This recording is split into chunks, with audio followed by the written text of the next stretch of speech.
The little girl moved carefully between the tables, holding the silver tray with both hands. Her tiny arms trembled, but her smile never faded. Guests laughed, glasses clinked, and no one noticed her except him. The billionaire turned his head for a second, and the world stopped. The glass slipped from his hand, crashing to the floor. Those eyes, the same green eyes that haunted his dreams for years. His voice broke through the music, echoing across the hall. Stop. Who is this child's mother? Moments earlier, Ethan Hale hadn't planned to attend that charity gala. He hated crowded rooms, fake smiles, and small talk wrapped in champagne. But tonight he had promised to show up, to prove that the billionaire hotel chain owner still cared about the people behind his empire. He stood near the grand piano, politely listening to investors, when his gaze wandered. That's when he saw her, a little girl, no more than 7, serving water with trembling hands. Her dress was too big for her tiny frame, and her eyes, those eyes, green like spring leaves after rain. Familiar, painfully familiar. The glass slipped from Ethan's hand and shattered across the marble floor. Conversation stopped. The violinist froze mid-note. Everyone turned as Ethan's voice thundered through the silence. Stop! Who is this child's mother? The little girl froze, her small body trembling. Fear flickered in her eyes as she clutched the tray to her chest. The guests whispered, confused, curious. A young woman rushed out from the kitchen, her hair tied messily, apron stained from work. I'm her mother, she stammered, pulling the girl gently behind her. Please, sir. She didn't mean any harm. Ethan's world tilted. That voice, that face. Clara, he whispered, disbelief softening his tone. She looked up, her breath catching as recognition hit her like a storm. Ethan! Gasps rippled through the room. The billionaire and the waitress, face to face, with a child between them. Clara's heart pounded. She had spent years hiding, raising her daughter alone, never imagining this moment would come. She told herself he was gone forever, that the past was buried. But now, standing before her, he looked the same, sharp suit, weary eyes, and that same sadness she once fell in love with. Ethan took a step forward, his voice shaking. How old is she? 7, Clara replied quietly. 7. Ethan did the math in his head. The same number of years since that night. Since she disappeared without a word. His throat tightened. She's mine, isn't she? He asked, his voice breaking. Clara said nothing, but her silence and the tears in her eyes told him everything. The crowd murmured louder. Cameras flashed. And just like that, the secret she had protected for 7 years was no longer hers to keep. Clara's breath came in shallow bursts. The whispers around her grew louder, hungry for gossip. Some were already recording. She pulled her daughter, Lily, closer, shielding her as if the crowd could snatch her away. Please, Clara said softly, let us go. But Ethan wasn't ready to let her disappear again. Not until you tell me the truth, he said, voice trembling between anger and disbelief. Why didn't you tell me I had a daughter? Clara's eyes burned with tears, but she stood tall. Because you were gone, Ethan. You left, remember? One day you said you'd call, and then you vanished. I didn't vanish, he said, his tone breaking. My father had a heart attack that night. I flew out the same hour. I left a message for you at the reception. She shook her head. I never got it. The next morning, they fired me. Said I stole from a guest. I didn't even have time to explain. They threw me out. Ethan's jaw tightened, guilt flashing across his face. I looked for you. I swear I did. But all I knew was your first name. Clara. No last name, no address. You disappeared. Clara lowered her gaze. I didn't disappear. I survived. The room fell silent. For a moment, the billionaire and the waitress weren't worlds apart. They were two broken people, haunted by the same night. Then, from behind, a sharp voice sliced through the silence. Ethan, what's going on? Everyone turned. A tall woman with icy poise and a diamond necklace stepped forward. Vivian Ward, Ethan's longtime business partner, and the woman the tabloids called his fiancée. Clara felt her stomach twist. Vivian's eyes moved from Ethan to Clara and finally to Lily. Her polished smile faltered. Who is she? Ethan hesitated. The air around him thickened. Finally, he said quietly, "My daughter." The word hit Clara like lightning. It was the first time he'd said it aloud. The first time Lily looked at him differently. "Your daughter?" Vivian's voice cracked, the mask slipping for the first time. She forced a laugh. "You must be joking." "I'm not," Ethan said firmly. "And I need everyone here to leave." The guests hesitated, torn between curiosity and discomfort. But the authority in his tone made them obey. The hall emptied, leaving only the 3 adults and 1 child under the shimmering chandeliers. Clara knelt beside Lily, whispering, "We're leaving, sweetheart." But Ethan stepped closer. "Please, just talk to me. I lost 7 years already. Don't take more." Clara stood, her hands trembling. "You don't understand what those 7 years were like for us. No help, no money, no peace. Just me and her against the world." Ethan's voice softened. "Then let me fix it." "You can't fix what's broken, Ethan." She turned to go, but Lily tugged her hand. "Mom, is he really my dad?" The question hung between them like smoke. Clara's lips quivered. "Yes," she whispered finally. Lily turned to Ethan. Her eyes, his eyes, searched him with innocent curiosity. "Then why weren't you there?" Ethan felt something inside him crack open. He knelt, meeting her gaze. "Because I didn't know you existed. But if I had," his voice broke, "I would have never let a single day go by without you." For a moment, time stood still. Then Clara pulled Lily close, whispering something only a mother could say. And without another word, she walked away, leaving Ethan in the silence, surrounded by the ghosts of everything he lost. Ethan didn't sleep that night. Every time he closed his eyes, he saw Lily's face, those familiar green eyes staring back at him with quiet confusion. "Then why weren't you there?" The question echoed like a wound that refused to close. By morning, the newspapers had already found the story. Billionaire's secret daughter? Charity gala turns into family drama. The headlines spread faster than wildfire. Vivian's PR team called him nonstop, but he ignored every call. There was only one person he wanted to talk to, and she wasn't answering. He tried the hotel staff list. Clara wasn't there.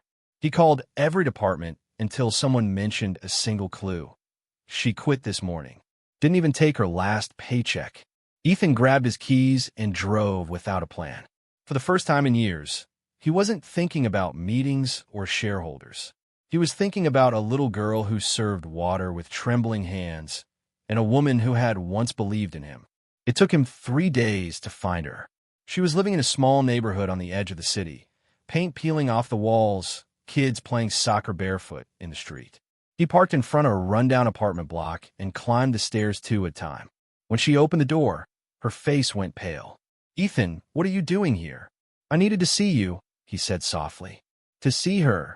Lily appeared from behind her mother, holding a crayon in one hand and a stuffed rabbit in the other. "Mommy, is he?" "Yes," Clara whispered. "He's the man from the party." Ethan crouched, meeting Lily's eyes. "The man who's very sorry for missing 7 birthdays." Lily blinked, unsure whether to smile or hide. Clara crossed her arms. "What do you want, Ethan?" He looked at her, his voice trembling. "To make things right." "Right?" She almost laughed. "You think you can fix 7 years of absence with guilt and money?" "It's not about money," he said quickly. "It's about her. About you." Her voice cracked. "We don't need your pity. I'm not offering pity. I'm offering a place in her life. I just want to know her, Clara." The silence stretched. Lily looked between them, sensing the storm beneath the words. Then softly, she asked, "Can Daddy stay for dinner?" Clara froze. Ethan's eyes filled instantly. "I can go if you'd rather I didn't," he said carefully. Clara hesitated, then sighed. "It's just soup." He smiled faintly. "Soup sounds perfect." That night, the 3 of them sat around a wobbly table. Clara served them potato soup with bread she'd baked that morning. The electricity flickered, but Lily filled the air with stories about her school, her best friend, and how she wanted to be an artist one day. Ethan listened to every word like they were gold. He laughed, cried, and felt something he hadn't felt in years: peace. When Lily went to bed, Clara started cleaning the table in silence. "She's incredible," Ethan said quietly. "She's all I have," Clara replied, her back still turned. Ethan stood. You don't have to carry this alone anymore. She turned sharply. Don't you dare say that. You weren't there when I needed you. You don't get to come back now and pretend you can save us. I'm not pretending, he said softly. I'm trying to start again. Clara's voice broke. You think starting again is easy? You think I didn't cry myself to sleep for years wondering why you never came back? I did come back, Ethan whispered. And you were gone. Their eyes locked. 7 years of pain, love, and misunderstanding colliding in a single moment. Then, a sudden knock on the door broke the silence. Clara frowned and opened it. Vivian stood there, her perfect smile replaced with something colder. Clara, right? She said, stepping inside uninvited. I just wanted to meet the woman who turned my business partner into a tabloid headline. Vivian, don't, Ethan warned. But Vivian ignored him. You're good, I'll give you that. The innocent act, the single mother angle, it plays well with the press. Clara, clench her fists. You need to leave. Vivian smiled cruelly. I'll leave when he remembers who he really is. You don't belong in his world, sweetheart. You're just a mistake he's too soft to correct. Ethan stepped forward, his voice low but dangerous. Vivian, if you ever talk to her like that again, you'll regret it. Vivian's eyes flashed. You're really throwing everything away for her? For this? Ethan didn't blink. For them. Clara stood frozen, her heart racing. Vivian gave a small, bitter laugh. You'll regret this, Ethan. People like her destroy everything they touch. She left, slamming the door behind her. Silence filled the room again. Ethan exhaled slowly. I'm sorry about that. Clara nodded weakly.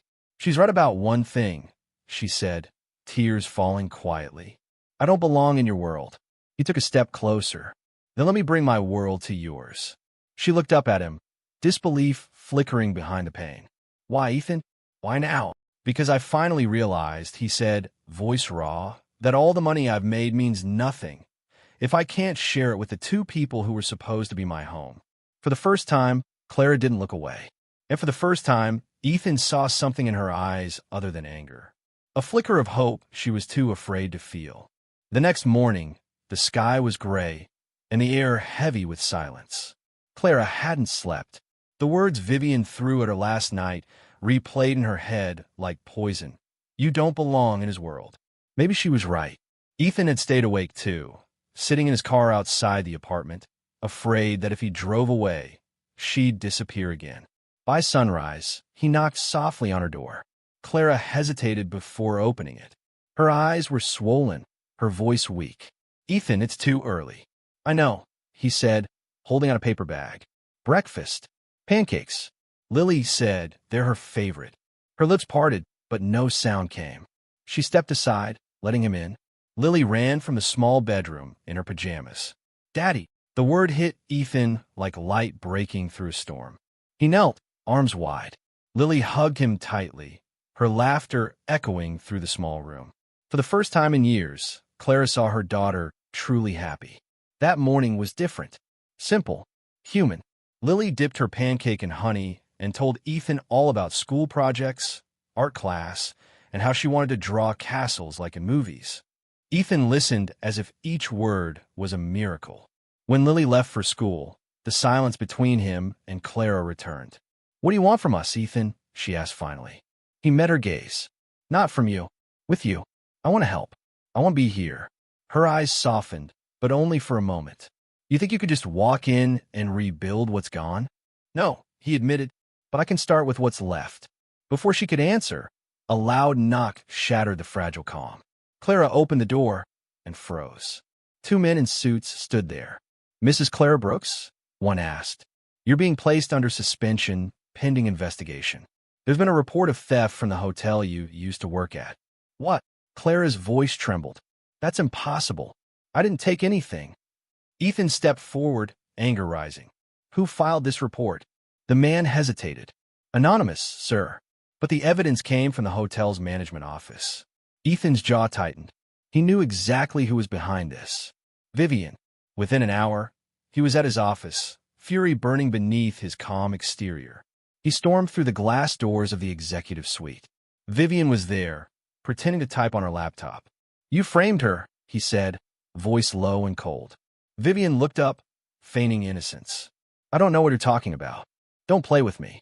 You sent that report. She stood, her smile fading. I protected you. That woman is using you, Ethan. Can't you see? She's after your money. Enough. His voice shook the room. You think everyone's as empty as you? Clara doesn't want a cent from me. She just wants to live without people like you ruining her life. Vivian's expression hardened. You're throwing everything away for her. I'm saving what's left of me because of her. For a moment, they just stared at each other. Years of partnership, power, and manipulation collapsing between them. Then Ethan turned to leave. You're finished here, Vivian, he said quietly. Effective immediately. You can't fire me, she screamed. I made this company with you. Ethan looked back one last time. You made the company, yes. But Clara, she reminded me why I built it. Later that evening, he returned to Clara's apartment. She was sitting on the couch, clutching the notice from the investigators. They suspended me, she whispered. They think I stole from a guest. You didn't, he said gently. And I can prove it. Clara shook her head, tears welling up. You don't understand. It's not just about the job. It's about how everyone looks at me now, like I'm some liar who doesn't deserve a second chance. Ethan sat beside her. Then we'll make them see the truth. How? She asked bitterly. People like me don't get justice. Then I'll bring it to you, he said.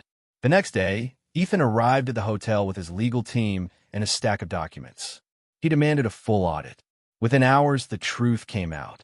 Vivian had been embezzling money for months, faking invoices, altering records, and framing Clara to cover her tracks. When confronted, Vivian's composure cracked. She screamed, denied, pleaded, until the police arrived. Cameras flashed as she was led out of the building in handcuffs. That evening, Ethan drove straight to Clara's apartment. She opened the door cautiously, still fragile from the day before. It's over, he said softly. They found everything. You're cleared. Clara's knees buckled, and she sat down, covering her face. It's really over? He nodded. Vivian's in custody. You've been reinstated, and they want to promote you to supervisor. Clara laughed through her tears. Supervisor? I don't even have a degree. Doesn't matter. You've earned it. Her laughter turned into quiet sobs. I don't know what to say. Ethan knelt in front of her, eyes shining with something deeper than relief. Then don't say anything. Just let me be here. For the first time, Clara didn't pull away. She looked at him, the man who once broke her heart, now holding it as if it were glass. Maybe forgiveness wasn't a word. Maybe it was a moment. And maybe, just maybe, this was it. As she leaned into his embrace, the weight of 7 years began to lift. And outside, for the first time in weeks, the rain stopped falling. Months passed. The city moved on from its gossip. But for Ethan and Clara, life had only just begun to feel real again. He no longer lived in penthouses filled with silence. Most nights, he was at Clara's small apartment, helping Lily with her drawings, learning how to make pancakes that never looked right, but always made her laugh. Clara had accepted the supervisor position at the hotel.